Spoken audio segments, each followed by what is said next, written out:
কড়াইল বস্তিতে আগুন লেগেছে, পুড়ে গিয়েছে পুরো বস্তি, কিন্তু পুড়ে নাই আল্লাহর ঘর, মসজিদ এবং কোরআনের পৃষ্ঠা। এটা কি অলৌকিক কোনো কিছু ঘটনা? আসলে আমরা দেখেছি যে পুরা বস্তি পুড়ে গেলেও আল্লাহর হুকুমে মসজিদটা অক্ষত অবস্থায় রয়েছে, অক্ষত অবস্থায়, এবং কোরআনের পৃষ্ঠা পুড়ে নাই। প্রায় সময় আমরা শুনি যে বঙ্গবাজার আগুনে পুড়ে গিয়েছে, কোরআন পুড়ে নাই। অনেকে আমরা এগুলো নিয়ে অনেক নিউজ করি, অনেক কথা বলি যে এটা একটা অলৌকিক। দেখুন, কোরআনুল কারীম এমন একটি গ্রন্থ, কিয়ামত পর্যন্ত রব্বুল আলামিন এর হেফাজতের দায়িত্ব নিয়েছেন। কড়াইল বস্তিতে কোরআন পড়ে নাই, আল্লাহর ঘর পড়ে নাই, এটাও আল্লাহর ইচ্ছা।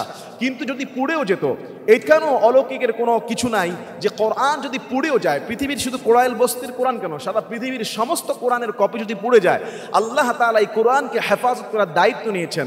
সূরা হিজরে 14 নম্বর পারার প্রথম পৃষ্ঠায় আল্লাহ বলেছেন, ইন্না নাহনু নাযালনা যিকরা ওয়া ইন্না লাহু লাহাফিযুন। নিশ্চয়ই এই কোরআনকে আমি নাজিল করেছি, একে আমি রব্বুল আলামিন হেফাজত করব। কিভাবে আল্লাহ হেফাজত করবেন? লক্ষ লক্ষ কোটি কোটি কোরআন হাফেজ, তাদের হৃদয়ের মধ্যে আল্লাহ কোরআনটাকে সেট করে দিয়েছেন। অসংখ্য হাফেজ কোরআন মুখস্থ রেখেছেন।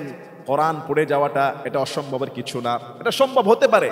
কোরআন পড়ে না, এটা অলৌকিক কিছু না। ইসলামে এমন কিছু নাই যে কোরআন না পড়লে আমরা কোরআনকে বিশ্বাস করব, আর কোরআন পড়ে গেলে আমরা এটাকে বিশ্বাস করব না। বিষয়টা এমন নয়। বরং ইসলামে এমনও আছে যে কোরআনের যে সমস্ত পৃষ্ঠা ভুল প্রিন্ট চলে আসে বা জীর্ণ শীর্ণ হয়ে পুরাতন হয়ে ছিঁড়ে গিয়ে উই পোকা খেয়ে ফেলে, সেগুলিকে পুড়িয়ে বরং ওই ছাই মাটির নিচে দাফন করে দেওয়া সুন্নাহসম্মত। তো অনেক সময় আমরা এগুলো নিয়ে আবেগ দেখাই যে বস্তি পড়ে গিয়েছে, কোরআন পড়ে নাই, এটা মনে হয় বিশাল মুজিজা বা বিশাল অলৌকিক। আসলে এমন কিছু নয়। কোরআন পড়লেও এই কোরআন থাকবে, কোরআন না পড়লেও কোরআন থাকবে। এই কোরআনের হেফাজতের দায়িত্ব স্বয়ং আল্লাহ সুবহানাহু ওয়া তাআলা নিয়েছেন। সুতরাং এইটা নিয়ে কোনো আলাদা মাতামাতি নাই, ইসলামের আলাদা কোনো বর্ণনা নাই যে কোরআন পড়বে না। কোরআন পড়তে পারে, কিন্তু কোরআন হৃদয়ের মধ্যে যে কোরআন আল্লাহ সেট করেছেন, এখানে কি হাত দিবে? হাফেজে কোরআনের অন্তরে যে কোরআন আল্লাহ সেট করেছেন, এখানে দ্বিতীয় কারো হাত দেওয়ার সুযোগ নাই। সুতরাং আল্লাহর কোরআন পৃথিবীতে যে অবস্থায় থাকুক, যে অবস্থায় আছে, আল্লাহ হেফাজত করবে। একটা নক্তা, একটা অক্ষরও পরিবর্তন করতে কেউ পারবে না। এটা চ্যালেঞ্জ। আল্লাহ আমাদের সবাইকে কোরআন হাদিস বুঝার, আমল করার তৌফিক দান করুন। আল্লাহুম্মা আমিন। 832 ভরি স্বর্ণ ব্যাংকের লকারে রেখে তিনি বড় বড় জনসমাবেশে বক্তব্য দিতেন। রিক্ত আমি, ঋষ্য আমি, দেবার কিছু নেই, আছে শুধু ভালোবাসা, দিয়ে গেলাম তাই। মাশাআল্লাহ, কি চমৎকার বক্তব্য। তিনি শুধু তাই না, এটাও বলতেন যে অসৎ পথে সম্পদ উপার্জন করার চেয়ে, অসৎ পথের সম্পদের উপার্জন দিয়ে বিরিয়ানি খাওয়ার চেয়ে সৎ পথে থেকে পান্তার নুন খাওয়া অনেক ভালো।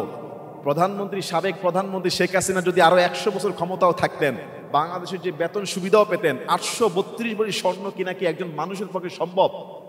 832 ভরি স্বর্ণ কত কোটি টাকা এবং কত হাজার কোটি টাকা আসে, আপনি হিসাব করে দেখেন। তিনি বলতেন যে রিক্ত আমি, ঋষ্য আমি, দেবার কিছু নাই, আছে শুধু ভালোবাসা, দিয়ে গেলাম তাই। আবার জনগণকে তিনি বেগুনের দাম বেড়ে গেলে বেগুন খাওয়ার পরিবর্তে কুমড়া দিয়ে বেগুনি বানানোর পরামর্শ দিতেন। আসলে দেখেন, উনার কিন্তু ভালোবাসা বা জনসমর্থন কম হতো না। আজকে ওমর ফারুক রাদিয়াল্লাহু আনহুকে মানুষ কেন তার শাসনকাল, 12 বছরের শাসনকাল কেন স্মরণ করে? আমি এত আগে না যাই, মালয়েশিয়ার মাহাতির মোহাম্মদকে মানুষ কেন স্মরণ করে? আজকে চাইলে কিন্তু একটা আপনার গেম চেঞ্জার হতে পারতেন, বাংলাদেশকে একটা স্বর্ণের দেশ অবশ্যই তিনি তৈরি করতে পারতেন। শুধু তিনি তাই না, তার ভূমিমন্ত্রী লন্ডনে 600-700 বাড়ির মালিক হয়েছেন, হাজার কোটি টাকা পাচার করেছেন। এটা স্বয়ং আওয়ামী লীগের ভাইরা যারা সৎপথে আছেন, যারা যৌক্তিক সমালোচক, তারাও পর্যন্ত বলে। আওয়ামী লীগের যে যৌক্তিক সমালোচক, তারা পর্যন্ত, আওয়ামী লীগের যে ক্ষমতাবান, তারা পর্যন্ত বলে কিছু মানুষ আজকে আমাদেরকে ধ্বংস করে দিয়েছে। আল্লাহ সুবহানাহু ওয়া তাআলা তিনি বলেছেন, তুতিল মুলকা মান তাশা, যাকে ইচ্ছা আমি ক্ষমতা দেই, ওয়া তানজিউল মুলকা মিম্মান তাশা, যার কাছ থেকে ইচ্ছা আমি ক্ষমতা কেড়ে নেই।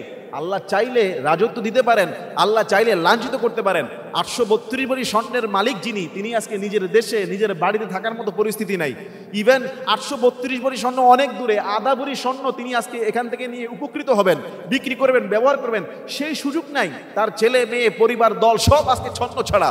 একটা দেশ যখন এভাবে মানুষের আমানতের সম্পদকে লুট করা হয়, যখন সম্পদ বেহিসাবে রাষ্ট্রের কোষাগারকে নিজের বানিয়ে দেওয়া হয়, আল্লাহ সুবহানাহু ওয়া তাআলার পক্ষ থেকে কি শাস্তি আসতে পারে?